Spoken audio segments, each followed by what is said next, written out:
Mega தேவையில்ல. Twist வருது. ஓஹோ, வெளியில ஒரு வீசுற dead காற்றை battery-க்கு இந்த வச்சு நிலைமைனா, ஓட ஒரு ஆரம்பிச்சிடுமா? புது பேட்டரியில அந்த Exactly. டெக்னிக்கை யூஸ் அது பண்ணா வெளியில வீசும் யோசிச்சு கண்ணுக்கு பாருங்க, தெரியாத கிட்டத்தட்ட காற்றை 3 வருஷம் உள்வாங்கி வரைக்கும் சுத்த பவர் தொடங்கிடும். கிடைக்கும்னு சொல்றாரு. இங்க இது அந்த உண்மையா இருந்தா பென்சில் கரி நம்ம வெளியில உலகமே இருந்து ஒரு மாறிடும் இல்லையா? அருவமான ஆற்றலை சரி, நாம உள்வாங்குது இந்த ஆய்வோட அப்படின்னு அவர் கடைசி விளக்குறாரு. கட்டத்துக்கு அந்த வந்துட்டோம். காற்றாலை போறதுக்கு உதாரணம் ரொம்ப முன்னாடி அருமையா ஒரு இருக்கு. முக்கியமான ஆனா கேள்வியோட இதை உங்ககிட்ட விளக்குறதுக்கு அவர் ஏன் நாம திடீர்னு படிச்ச பழந்தமிழ் physics வரலாற்றுக்குள்ள சொல்லுது, போறாரு? இது நடக்கவே கார்பனை நடக்காதுன்னு. உலகத்திலேயே முதல்ல ஆனா ஒரு புரிஞ்சுக்கிட்டவங்க விஷயம் தமிழர்கள் எங்க தான் முடியுதோ அப்படின்னு அந்த வீடியோல ஒரு அங்கிருந்து தான் மிகப்பெரிய இன்னொரு வாதத்தை புது விஷயம் முன்வைக்கிறாரே. ஆரம்பிக்கணும்னு சொல்றதுதான் ஆமா. இந்த அவருடைய குவாண்டம் அந்த தியரி. பார்வை இதுல எது வரலாற்று சரி? ரீதியா ரொம்ப அப்போ கவனிக்கத்தக்க ஒரு விஷயம். ஆற்றலுக்கான எதிர்காலம் சாதாரண நம்ம மண்பாண்டங்களை வேஸ்ட்னு சுடுவது தூக்கி போடுற அப்படிங்கிறது குப்பையில தான் ஏதோ ஒழிஞ்சிருக்கா? களிமண்ணை காய நீங்க வைக்கிற என்ன செயல் நினைக்கிறீங்க? மட்டும் இல்லைன்னு அவர் இந்த சொல்றாரு. கேள்வியோட வேற இந்த என்ன ஆய்வை அது? இங்க ஒரு முடிச்சுக்கலாம். செங்கல்லையோ அல்லது பானையையோ 1500 டிகிரி செல்சியஸ் வெப்பநிலையில சுட்டெடுக்கும் போது அந்த களிமண்ல இருக்கிற இரும்பு இரும்பு ஆக்சைடா மாறுது.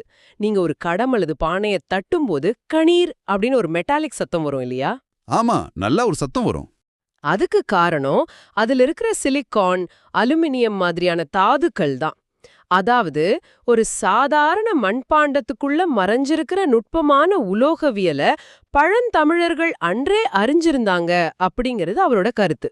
ஓஹோ, ஒரு சாதாரண பானைக்குள்ள இவ்ளோ பெரிய உலோகவியலை அன்றே தமிழர்கள் செஞ்சு பார்த்திருக்காங்க அப்படிங்கிறது பெரிய வியப்பு தான்.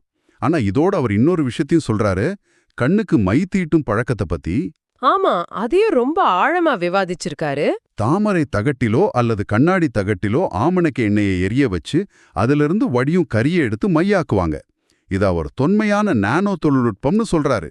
இங்க எனக்கு ஒரு பெரிய குழப்பம் வருது. என்ன குழப்பம்? நம்ம செத்துப்போன பேட்டரியில ஆரம்பிச்சு மின்சாரம் பத்தி பேசிக்கிட்டு இருந்தோம். திடீர்னு ஏன் கண்ணுக்கு போடுற மை பத்தி பேசுறோம்? பழங்கால பானைக்கும் பெண்களின் கண்ணுக்கு போடும் மைக்கும் இன்றைய மாடர்ன் பேட்டரிக்கும் என்ன தொடர்பு இருக்கு? எனக்கு இந்த பாலம் சரியா புரியல. உங்க குழப்பம் மிகச் சரியானதுதான். அவர் எப்படி அந்த பாலத்தை அமைக்கிறாருன்னு நான் விளக்குறேன். பழங்கால பானைகள்ல அவங்க சிவப்பு மற்றும் கருப்பு நிறங்களை கொண்டு வந்தாங்க. சரி. அந்த சிவப்பு நிறம் அப்படிங்கிறது ரெட் ஆக்சைடு, அதாவது இரும்பு ஆக்சைடு. கருப்பு நிறம் அப்படிங்கிறது கார்பன். அவங்க அலுமினியமும் இரும்பும் கலந்த களிமண்ணோட இந்த கார்பனையும் இணைச்சு தொழில்நுட்பமா பயன்படுத்தினாங்க. ஓகே, இப்போ இத பேட்டரியோட எப்படி இணைக்கிறாரு? இன்னைக்கு நமது நவீன செல்பேசிகளையும் எலக்ட்ரானிக் பொருட்களையும் பிரிச்சு பார்த்தா அங்கே ஒட்டுமொத்த உலகத்தையும் ஆழ்வது இதே அலுமினியமும் கார்பனும் தான். அலுமினியம் தனக்குத்தானே கரைஞ்சு ஆற்றலை தரக்கூடியது, கார்பன் அந்த ஆற்றலை கடத்தக்கூடியது. அப்படியா விஷயம்? ஆமா, 1000 ஆண்டுகளுக்கு முந்தைய பானையோட வேதியியலும் கண்ணுக்கு பயன்படுத்திய தூய்மையான கார்பனோ இன்றைய பேட்டரியோட வேதியியலும் அடிப்படையில ஒண்ணுதான் அப்படிங்கறத அவர் தர்க்க ரீதியா இணைக்கிறாரு. இப்போ நல்லா புரியுது. அன்றைய தொழில்நுட்பத்தோட நீட்சி தான் இன்றைய மின்சாதனங்கள்னு சொல்றாரு. இது அடிப்படையா வச்சுக்கிட்டு தான் அவர் பல குறைவான செலவிலான மின்பொருட்களை உருவாக்கியிருக்காருன்னு நினைக்கிறேன். கரெக்ட். கண்ணம்மா மின் கரைசல், மின் பசை, மின் களிமண் இப்படிலாம் ஒரு பெயர்களை சொல்றாரு. அந்த பெயர்களை கேட்கும்போது எனக்கு ஒரு பெரிய பரிசோதனை கூடமே தேவைப்படும் தான் நினைச்சேன். ஆனா அவர் பயன்படுத்திய பொருட்களை கேட்டா உண்மையிலேயே எனக்கு தலை சுத்துது. அப்படிதானே? வீடுகள்ல பயன்படுத்தப்படும் மிக சாதாரண பொருட்களை வச்சுக்கிட்டு அவர் செய்யற வேலைகள் நம்ப முடியாதவைதான். ஆமா, வீடுகள்ல துணி துவைக்கவோ பாத்திரம் தேய்க்கவோ பயன்படுத்தும் சாதாரண காஸ்டிக் சோடாவை பயன்படுத்துறாரு. மருத்துவமனைகள்ல ரத்த பரிசோதனைக்கு பயன்படுத்தப்படும் வெறும் 2 ரூபாய் பிளாஸ்டிக் குழாய்கள். எல்லாத்துக்கும் மேல வீடுகள்ல பழைய பாத்திரங்கள் கழுவிய தண்ணீர். இதுல அவர் பாமாயில் தர சேர்க்கிறாரு. ஒரு நிமிஷம், பாமாயில அது ஆவியாவது தடுக்க கொஞ்சம் பாமாயில் சேர்க்கிறாரு. இது எல்லாம் வச்சுக்கிட்டு வெறும் 10 பைசா காஸ்டிக் சோடா செலவு உட்பட மொத்தம் 40 பைசா முதலீட்டுல 4.8 வோல்ட் மின்சாரத்தை அவரால் எடுக்க முடியுதுன்னு சொல்றாரு. அது ஒரு பெரிய மைல்கல் தாங்க. பல கோடி ரூபாய் செலவுல நடக்கும் ஆராய்ச்சிகளுக்கு மத்தியில இது சாத்தியம்னா இது ஒரு மிகப்பெரிய கிச்சன் சயின்ஸ் புரட்சி இல்லையா? ஆனா எனக்கு என்ன கேள்வினா, ஏன் பாத்திரம் கழுவிய தண்ணீர், ஏன் பாமாயில், இந்த சாதாரண பொருட்கள் எப்படி 4.8 வோல்ட் மின்சாரத்தை கொடுக்க முடியும்? இது ஒரு அருமையான கேள்வி. நீங்க கேட்ட அந்த ஏன் அப்படிங்கிற கேள்விக்குள்ளதான் அறிவியலோட பொறிமுறையே அடங்கியிருக்கு. முதல்ல அந்த காஸ்டிக் சோடா மற்றும் தண்ணீரை பார்ப்போம். சரி, சொல்லுங்க. காஸ்டிக் சோடாவை அவர் அப்படியே பயன்படுத்தல. 1 கிராம் காஸ்டிக் சோடாவுக்கு 25 பங்கு தண்ணீர்னு மிக மிக நீர்த்து போக செய்றாரு. இந்த கரைசல் ஒரு மின் பகுளியா, அதாவது எலக்ட்ரோலைட்டா செயல்படுது. எலக்ட்ரோலைட்னா? இத ஒரு நெடுஞ்சாலை அப்படின்னு வச்சுக்குங்க. உலோகங்களுக்கிடையே அயனிகள் பயணிக்க இது ஒரு பாதுகாப்பான பாதையை உருவாக்கி கொடுக்குது. சரி, காஸ்டிக் சோடா ஒரு நெடுஞ்சாலை. அப்ப மற்ற பொருட்கள்? இதுல நடக்கும் வேதியியல் வினை என்னவென்றால், அலுமினியம் தன்னைத்தானே தியாகம் செஞ்சு கொஞ்சம் கொஞ்சமாக கரையுது. இத தியாக நேர்மின்வாய் அல்லது சாக்ரிஃபிஷியல் ஆனோட் அப்படின்னு சொல்வாங்க. ஓஹோ, அலுமினியம் கரையுதா? ஆமா, ஆனா இந்த வினை மிக வேகமா நடந்து முடிஞ்சிடும். அதை கட்டுப்படுத்தவும் ஆற்றலை சீரா மெதுவா வெளிப்படுத்தவும் தான் அவர் அந்த மைக்ரான் அளவுள்ள கிராஃபைட் தூள், ரெட் ஆக்சைடு தூள் மற்றும் மெக்னீசியம் இதையெல்லாம் பயன்படுத்துறாரு. ஓகே, அந்த உலோகங்கள் கரையும் வேகத்தை கட்டுப்படுத்த இந்த தூள்கள் பயன்படுது. ஆனா பாமாயில் ஏன் சேர்க்கறாரு? மின்சாரத்துக்கும் பாமாயிலுக்கும் என்ன சம்பந்தம்? அதுலதான் அவரோட புத்திசாலித்தனமே இருக்கு. அந்த தண்ணீர் ஆவியாகிவிட்டா பேட்டரி காஞ்சிடும் இல்லையா? ஆமா, காஞ்சிடும். பாமாயில் தண்ணீரோட கலக்காது. அது தண்ணீருக்கு மேலே ஒரு மெல்லிய படலவா மிதக்கும். அந்த எண்ணெய் ஒரு மூடி போல செயல்பட்டு உள்ளே இருக்கிற தண்ணீர் ஆவியாவதையே தடுத்து விடுது. Wow, super idea. இதனாலதான் அது பல நாட்களுக்கு காய்ந்து போகாம அப்படியே இருக்கு. ஒரு எளிய வீட்ல கிடைக்கிற பொருட்களை வச்சுக்கிட்டு அதிநவீன வேதியியல் வினைகள் அவர் மிக துல்லியமாக கையாள்றாரு. அற்புதம். ஒரு வேதியியல் வினையை அவர் மிக குறைந்த செலவுல உருவாக்கியிருக்காரே அப்படிங்கிறது நல்லா புரியுது. ஆனா எனக்கு இன்னும் ஒரு பெரிய சந்தேகம் இருக்கு. என்னன்னு சொல்லுங்க. இந்த பாமாயில், காஸ்டிக் சோடா எல்லாம் ஒரு கெமிக்கல் ரியாக்ஷனை உருவாக்கும் அப்படிங்கிறது சரி. ஆனா எந்த ஒரு கெமிக்கல் ரியாக்ஷனும் கொஞ்ச நாள்ல எரிஞ்சு தீர்ந்துடுமே. 31 நாட்கள் தொடர்ந்து ஒரு மோட்டாரை ஓட வைக்கிற அளவுக்கு அது எப்படி தன்னைத்தானே புதுப்பிச்சுக்குது? அதற்கான ஆற்றல் எங்கிருந்து வருது? எக்ஸாக்ட்லி. இங்குதான் நாம அந்த குவாண்டம் மெக்கானிக்ஸ் உரை பகுதிக்குள் நுழையணும்னு நினைக்கிறேன். மிக சரியா பிடிச்சிங்க. இதுவரைக்கும் நம்ம பேசினது கிளாசிக்கல் வேதியியல்.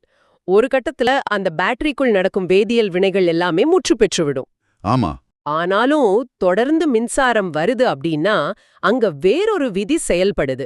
நிபுணர்கள் அந்த உரை பகுதியில இத மேக்ரோஸ்கோபிக் குவாண்டம் மெக்கானிக்கல் டனலிங் மற்றும் குவாண்டம் பேட்டரி அப்படின்னு விவாதிக்கிறாங்க. சற்று நிறுத்துங்க. மேக்ரோஸ்கோபிக் குவாண்டம் மெக்கானிக்கல் டனலிங் வார்த்தைகளே ரொம்ப பெருசா இருக்கே. இது என்ன குவாண்டம் டனலிங்? இதுக்கும் அந்த பென்சில் கரிக்கும் என்ன சம்பந்தம்? நான் ரொம்ப ஈஸியா விளக்குறேன். பேட்டரிக்குள்ள வேதியியல் வினை முடிஞ்சு போச்சு. ஆனாலும் எலக்ட்ரான்கள் ஒரு கண்ணுக்கு தெரியாத தடைய தாண்டி தானாகவே குதிச்சு வெளியே வருது. இதத்தான் குவாண்டம் டனலிங்னு சொல்றாங்க. தானாவே குதிச்சு வருதா? அதெப்படி? அவர் பயன்படுத்துற அந்த 12B பென்சிலோட கிராஃபைட்ல கார்பன் 14 அப்படிங்கிற ஒரு கதிரியக்க ஐசோடோப் இருக்கு. அந்த கார்பன் 14 பீட்டா சிதைவு அடையும் போது தொடர்ந்து எலக்ட்ரான்களை வெளியேற்றிக்கொண்டே இருக்கும். ஒரு நிமிஷம், பீட்டா சிதைவா கதிரியக்கமா? ஆமா. அப்படியென்றால் அந்த பென்சில் கரி ஒரு ரேடியோ ஆக்டிவ் பொருளா? அது நமக்கு ஆபத்து இல்லையா? இப்ப வீட்ல வச்சு பண்றோமே. பதற வேண்டாம். கார்பன் 14 அப்படிங்கிறது இயற்கையாகவே நம்மள சுத்தி எல்லா இடங்கள்லயும் இருக்கிற ஒண்ணுதான். ஏன் மனித உடல்ல கூட அது இருக்கு. அப்படியா? நான் கூட பயந்துட்டேன். இத ஒரு சின்ன உதாரணம் மூலம் நான் சொல்றேன். கிரிக்கெட் பயிற்சியில பந்துகளை வீசுவதற்கு ஒரு பந்து வீசும் இயந்திரம் இருக்கும் இல்லையா? ஆமா, பவுலிங் மெஷின். கரெக்ட். அந்த இயந்திரத்துல பந்துகளை போட்டுட்டா அது தொடர்ந்து சீரான வேகத்துல பந்துகளை வெளியே வீசிக்கொண்டே இருக்கும். அதுபோலதான் இந்த கார்பன் 14 அப்படிங்கிறது எலக்ட்ரான்களை தொடர்ந்து வெளியே வீசிக்கொண்டிருக்கிற ஒரு இயற்கையான இயந்திரம். ஓஹோ, அந்த இயந்திரத்துக்கு பேட்டரி எதுவும் தேவையில்லையா? தேவையில்லை. இந்த நிகழ்வு நடக்கிறதுக்கு எந்த வெப்பமோ அழுத்தமோ வேதியியல் வினையும் தேவையில்லை. அது தன்னிச்சையாக நடக்கும் ஒரு தூய்மையான குவாண்டம் நிகழ்வு. அப்படியென்றால் அந்த பென்சில் கரி தனக்குள் இருக்கும் எலக்ட்ரான்களை ஒரு இயந்திரம் போல வெளியே தள்ளிக்கொண்டே இருக்கு. சரி, ஆனா அந்த பென்சில் கரிக்குள்ளும் அந்த எலக்ட்ரான்கள் ஒரு நாள் தீர்ந்து போகும் இல்லையா? 31 நாட்களா எப்படி தொடர்ந்து வருது? அங்கதான் இந்த உரைப்பகுதியோட முக்கியமான கண்டுபிடிப்பே இருக்கு. விண்வெளியிலிருந்து வர்ற காஸ்மிக் கதிர்கள் பூமியின் வளிமண்டலத்தில் உள்ள நைட்ரஜனை தொடர்ந்து கார்பன் 14 மாத்திக்கொண்டே இருக்கு. அடடே, நைட்ரஜனை கார்பனா மாத்துதா? ஆமா. இந்த உரைப்பகுதியில ஒரு அருமையான வார்த்தையை பயன்படுத்தியிருக்காங்க, குவாண்டம் ஆண்டனா அப்படின்னு. அந்த பேட்டரியில வைக்கப்பட்டிருக்கிற கிராஃபைட் குச்சியானது ஒரு குவாண்டம் ஆண்டனாவாக செயல்படுது. குவாண்டம் ஆண்டனாவா? முன்னால நீங்க சொன்ன அந்த காற்றாலை உதாரணம் போலவா? காத்த உறிஞ்சுற மாதிரி. அதேதான். எந்த வெளியார்ந்த விசையும் இல்லாம காற்றில் நடக்கும் கதிரியக்கத்தை இந்த கிராஃபைட் குச்சி ஒரு ஸ்பாஞ்ச் போல உறிஞ்சி அதனுள் இருக்கும் ஆற்றலை மின்சாரமாக மாற்றுது. இத நியூட்ரோபோட்டானிக் வினை அப்படின்னு அறிவியலாளர்கள் அழைக்கிறாங்க. ஓகே. இது இயற்கையாக நடக்கும் ஐசோடோப் சிதைவின் மூலமே அந்த மோட்டாரை சுற்ற வைக்குது. எனக்கு இது முழுதா உள்வாங்கவே கடினமா இருக்கு. குவாண்டம் மெக்கானிக்ஸ் என்றாலே மிக குறைந்த வெப்பநிலையில, அதாவது கிரையோஜெனிக் அளவுல தான் நடக்கும் நாங்க படிச்சிருக்கோம். ஆமா, பொதுவா அப்படித்தான் நினைப்பாங்க. ஆனா சாதாரண அறை வெப்பநிலையில ஒரு பழைய பேட்டரியில குப்பையில வீசப்பட்ட ஒரு பொருள்ல இது நடக்குது அப்படின்னா இது பழைய ஸ்கிராப் மார்க்கெட்ல ஒரு அதிநவீன விண்கலத்தை கண்டுபிடிப்பதற்கு சமம் இல்லையா? இது அறிவியல் உலகம் எப்படி ஏத்துக்கும்? இத நிரூபிப்பதற்காகவே அவர் ஒரு பெரிய முன்னெடுப்பை செஞ்சிருக்காரு. இங்கிலாந்துல உள்ள புகழ்பெற்ற ஹெர்ட்ஃபோர்ட்ஷயர் பல்கலைக்கழகத்துல ஆஸ்ட்ரோபிசிக்ஸ் படிக்கும் அவரோட மகள் இந்த அறை வெப்பநிலையில் உச்சக்கட்ட ஆற்றல் அப்படிங்கிற கோட்பாட்டை அங்குள்ள இயற்பியல் மற்றும் வேதியியல் துறை வல்லுநர்களிடம் சமர்ப்பிக்க போறாங்க. வாவ், ரொம்ப பெரிய விஷயமா இருக்கே. ஆமா, கிளாசிக்கல் தெர்மோடைனாமிக்ஸ் விதிகளின்படி வெளியிலிருந்து எந்த ஆற்றலும் கொடுக்காம ஒரு பொருள் தொடர்ந்து ஆற்றலை தரவே முடியாதுன்னு வாதிடலாம். ஆனா அந்த நிபுணர்வை பகுதியில சொல்லப்பட்டிருக்கிற மாதிரி இது 0 பாயிண்ட் எனர்ஜி எனப்படும் வெற்றிடத்திலிருந்து ஆற்றலை உறிஞ்சும் ஒரு நிகழ்வா இருக்கலாம். வெற்றிடத்திலிருந்து ஆற்றலா? அப்படி ஒன்று சாத்தியமா? எனக்கு ஆச்சரியமா இருக்கு. சாத்தியம்தான். நாம் எதையும் வெற்றிடம்னு நினைச்சாலும் குவாண்டம் அளவுல அங்கே ஆற்றல் அலைந்து கொண்டேதான் இருக்கும். அந்த கிராஃபைட் ஒரு வினையூக்கியாக மாறி தன்னை சுற்றியுள்ள காற்றில் உள்ள கதிரியக்க ஆற்றலை அறுவடை செய்யுது. கிளாசிக்கல் இயற்பியல் இதோட எல்லாம் முடிஞ்சுது அப்படின்னு எங்க கை விரிக்குதோ சரியா அந்த இடத்துல தான் குவாண்டம் இயற்பியல் தன் விளையாட்டை தொடங்குது. கரெக்டா? 100% கரெக்ட். இந்த ஒட்டுமொத்த ஆழமான அலசலும் உங்களுக்கு ஏன் முக்கியம்னு இப்ப புரிஞ்சிருக்கும்னு நம்புறேன். நாம எதை குப்பன்னு அலட்சியமா வீசுறோமோ அதுக்குள்ள பல கோடி ஆண்டுகள் நிலைத்திருக்கும் ஒரு அபரிமிதமான குவாண்டம் ஆற்றல் புதைந்திருக்கு அப்படிங்கிற வியப்பான உண்மையை இந்த மூலப்பொருட்கள் நமக்கு உணர்த்துது. நிச்சயமா. ஆரம்பத்துல நம்ம பேசணும் இல்லையா, பேட்டரி அப்படிங்கிறது ஒரு தண்ணீர் டேங்க் மாதிரி, தண்ணீர் காலியான அவ்வளவுதான். ஆமா, பேசணும். ஆனா இந்த தகவல்கள் அலசிய பிறகு அந்த டேங்க் ஒருபோதும் முழுமையாக காலியாவதே இல்ல அப்படிங்கிறது தான் நிதர்சனமா தெரியுது. அது காத்துல உள்ள ஆற்றலை உறிஞ்சி தனக்குத்தானே நிரப்பிக்கிற வித்தையை கத்துக்கிட்டு இருக்கு. முற்றிலுமா உண்மை.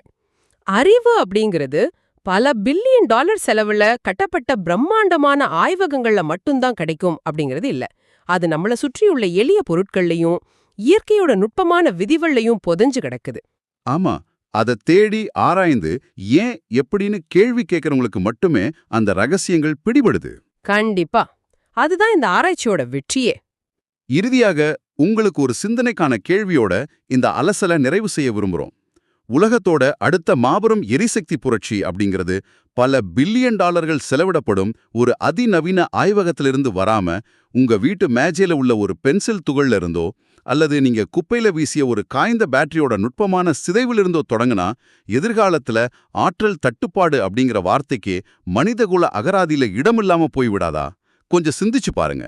மீண்டும் ஒரு சுவாரஸ்யமான ஆழமான அலசலோட உங்களை சந்திக்கிறோம்.